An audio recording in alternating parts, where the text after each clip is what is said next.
कोई बात नहीं, जो हमारा है वो तुम्हारा है, लेकिन फिर भी मनुष्य रूप धारण किया है तो धराधाम को भी छोड़ना पड़ेगा।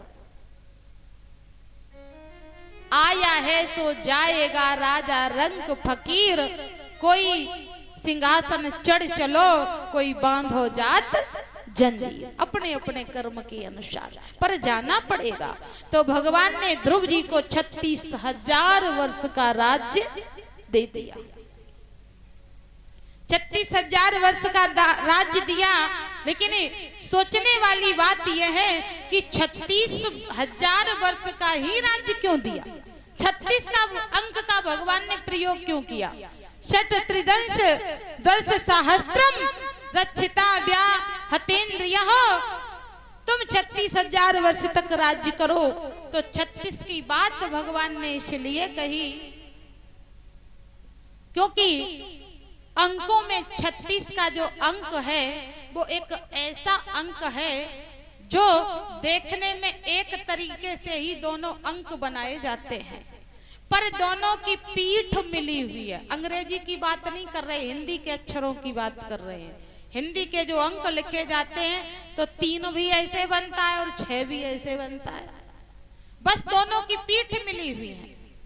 तो भगवान संदेश देना चाहते हैं।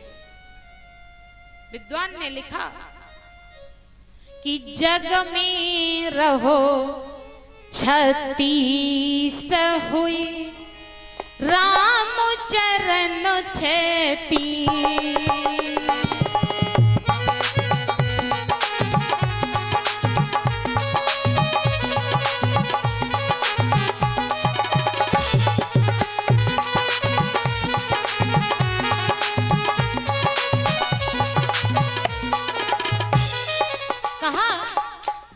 जग में रहो 36 हुई, राम चरण 36।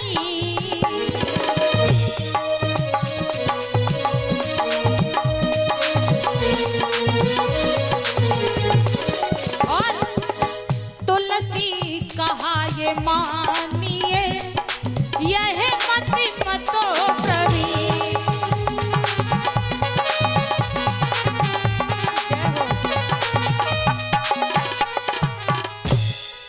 जग में रहो 36 हुई, राम चरण 36। संसार में अगर रहना है तो 36 के अंक की तरह रहो। कैसे? माया और जीव,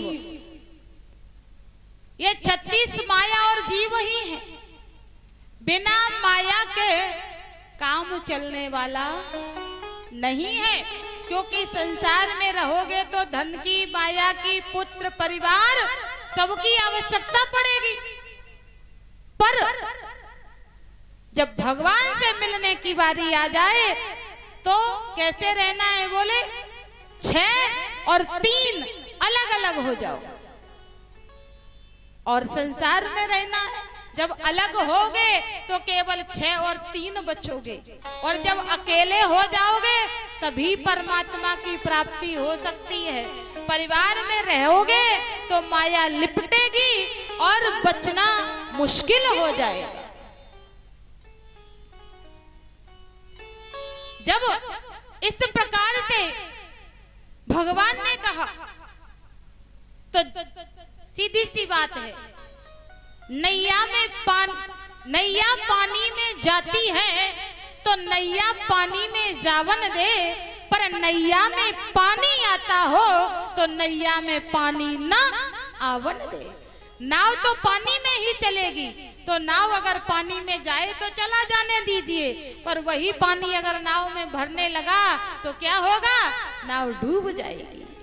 तो उसी प्रकार से माया में रहिए, संसार में रहिए, रहना पड़ेगा, पर माया को, संसार को अपने मन में मत रखिए।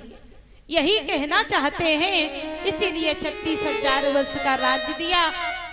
इस प्रकार से सुखदेव जी महाराज कहते हैं ध्रुव जी ने भगवान की प्राप्ति की और